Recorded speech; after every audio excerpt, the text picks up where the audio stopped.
I was 11 when I first started rapping.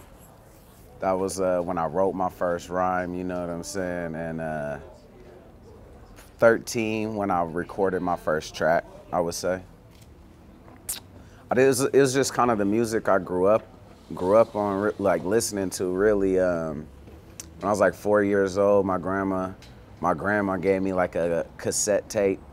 It was called Jammin'. It was like this mixtape that had Run DMC and Sugar Hill Gang and everything on there. Curtis Blow, and I used to just use her little Walkman and bump that shit, you know, until finally that just became the music that I listened to. So I like gravitated most towards that. I was 15 when I entered my first battle, and it was actually like a pretty large event. It was in Portland. Awkwards was there, but I didn't even know the cat at that time either. But anyways, that was 2001. I was 15 years old, and it was pretty crazy. I told all my folks not to come. I was like, "Don't come, I'm gonna get chewed."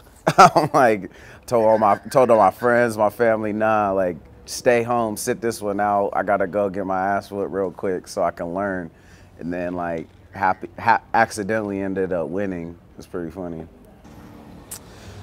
I think the progression of battle rap's been pretty it's been pretty crazy, man. It's been dope to really watch. I remember watching battles, you know, when like pre-YouTube era, when you had to watch them on mcbattles.com, and only a couple other like little pocket websites even had battles. To see that, to the YouTube era and grind time and jump off to, you know, where it's at now with the leagues and everything. It's been real crazy to see, and real dope, because, you know, it's kind of where it's at now is more in our hands as far as being able to control it and like control it firsthand. There's a lot of power in that, and I think that the numbers, people outside of battle rap and the subculture that it is, are starting to recognize and see the numbers for what they are. You know, now they want to come and get a piece of those numbers.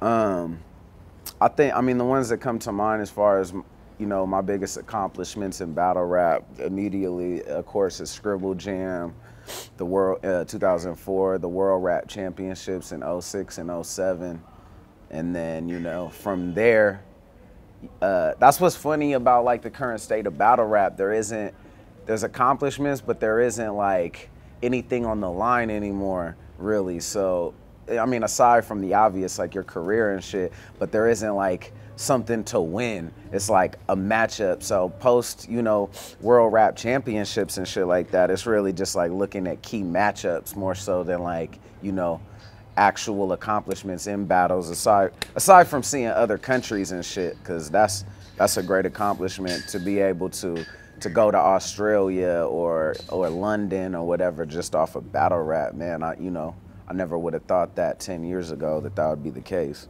Yeah, I think it's a complicated issue, because so I think that you do get better performances when there's more on the line, and when MCs feel like, oh, if I lose, like I have to go around saying like I lost. Because if you look at it right now, like, and especially even like about any battler's like timeline, like nobody's lost a battle in the last, you know what I mean, like 5 years. Like, you ask them, everyone thinks they've won every battle and will stick to that.